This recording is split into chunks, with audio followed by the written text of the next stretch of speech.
Vueling, Volotea, Transavia, EasyJet, Ryanair, vous connaissez sûrement ces compagnies aériennes. Mais est-ce que vous connaissez Wizz Air? Et pour tous ceux qui ont répondu que oui, laissez-moi reformuler la question. Est-ce que vous connaissez vraiment Wizz Air? Wizz Air, c'est un acteur majeur du transport aérien en Europe. Et pourtant, en France, on connaît très peu cette compagnie.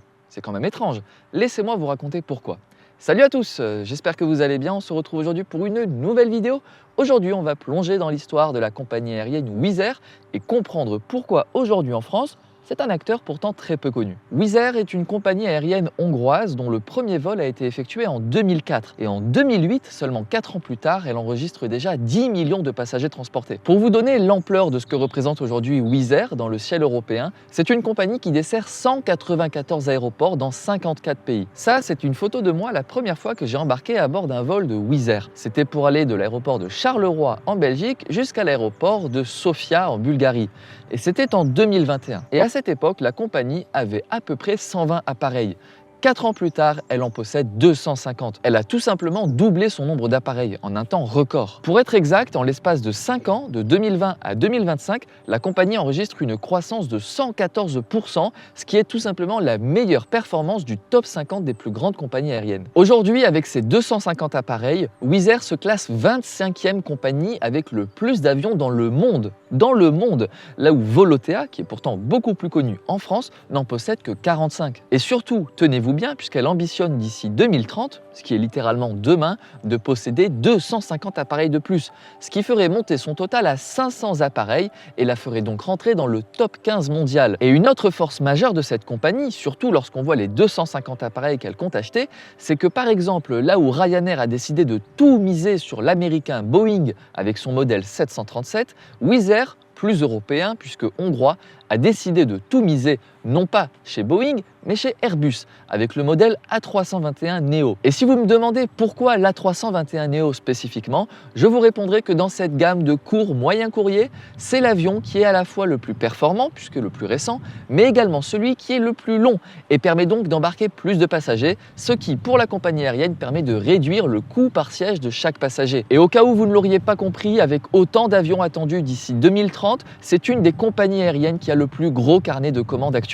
Et par effet de ricochet, là où la compagnie Wizz Air est très forte et qu'elle ne manque pas de dire dans ses différents communiqués, notamment en ce qui concerne l'écologie, c'est qu'elle possède la flotte aérienne la plus jeune au monde, avec des avions qui ont pour moyenne d'âge 4 ans et demi. C'est très peu. Mais alors, maintenant qu'on a présenté les chiffres de Wizz Air et qu'on se rend compte que vraiment, à l'échelle européenne, c'est un outsider, pourquoi est-ce qu'en France, on ne connaît pas cette compagnie?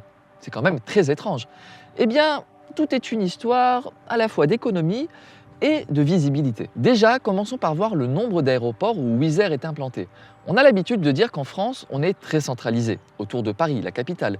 Pour autant, il ne faut pas oublier les régions où vivent, qu'on le veuille ou non, la majorité de la population française. Et c'est là que le bât blesse. Pour vous donner une idée, entre Ryanair, Volotea, EasyJet et Transavia, on oscille entre 20 et 24 aéroports desservis par chaque compagnie.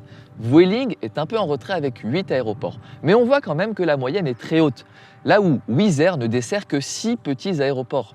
C'est très peu. Et cela se ressent également dans le nombre de vols, puisqu'on pourrait se dire que même si elle n'avait que 6 aéroports qui étaient desservis très fort, ça pourrait contrecarrer le manque de maillage national.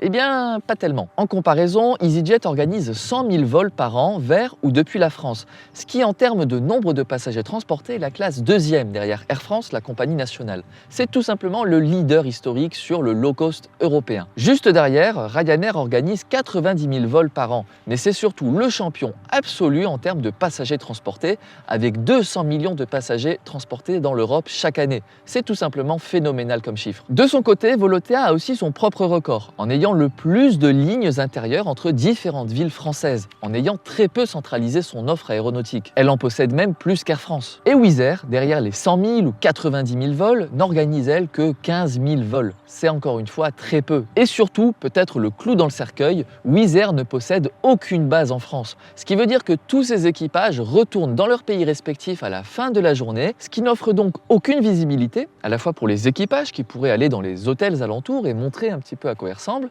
et aussi pour les appareils qui ne restent pas sur les tarmacs la nuit, mais repartent dans les pays de l'Est. Et oui, l'Europe de l'Est, c'est peut-être le mot-clé que vous devez retenir de cette vidéo. l'Europe de l'Est, c'est littéralement la machine à cash et surtout le fonds de commerce de Wizz Air.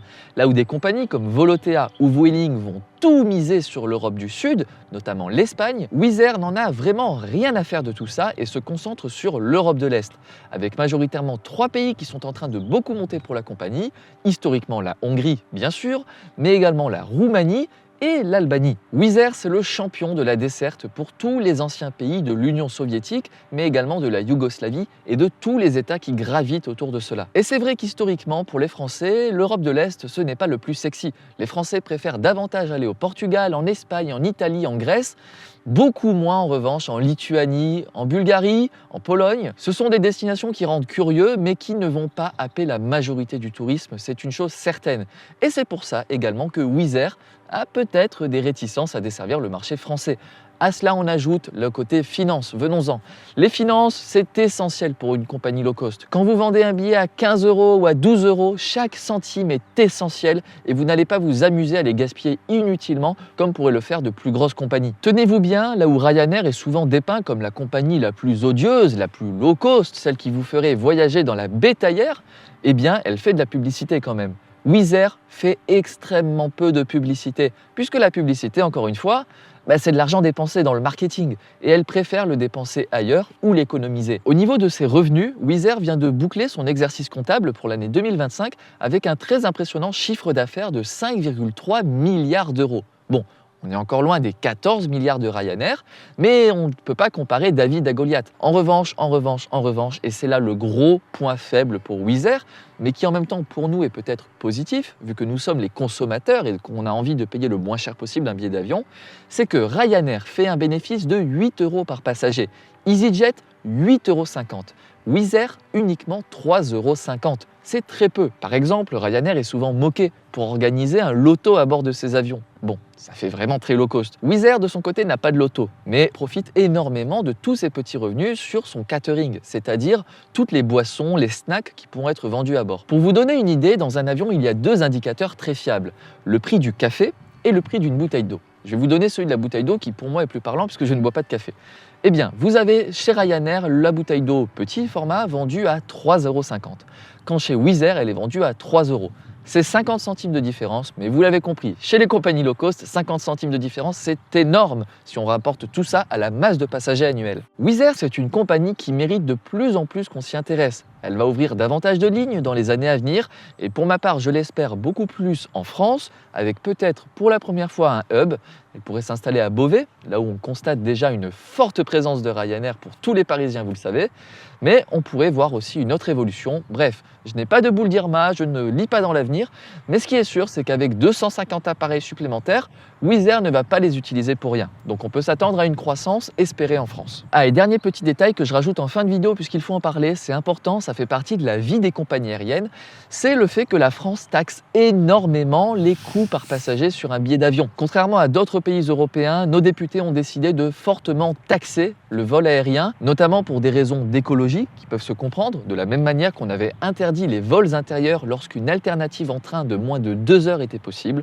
On est à peu près dans cette même mécanique. Ce qui fait qu'en revanche, au niveau du résultat, pour une compagnie aérienne low cost, d'avoir autant de taxes en France, de taxes vraiment bureaucratiques qui viennent s'ajouter au prix du billet et que la compagnie ne verra jamais puisque ça va directement dans les caisses de l'État, c'est un frein, tout simplement. Et pour une compagnie aérienne, pour garder cette possibilité de capter la forte population française de 68 millions d'habitants, eh bien, elle préférera aller voir à côté et baser ses aéroports à la frontière française. Le meilleur exemple frontalier, je pense, reste l'aéroport de Charleroi, en Belgique, qui est très facilement accessible pour la métropole de Lille.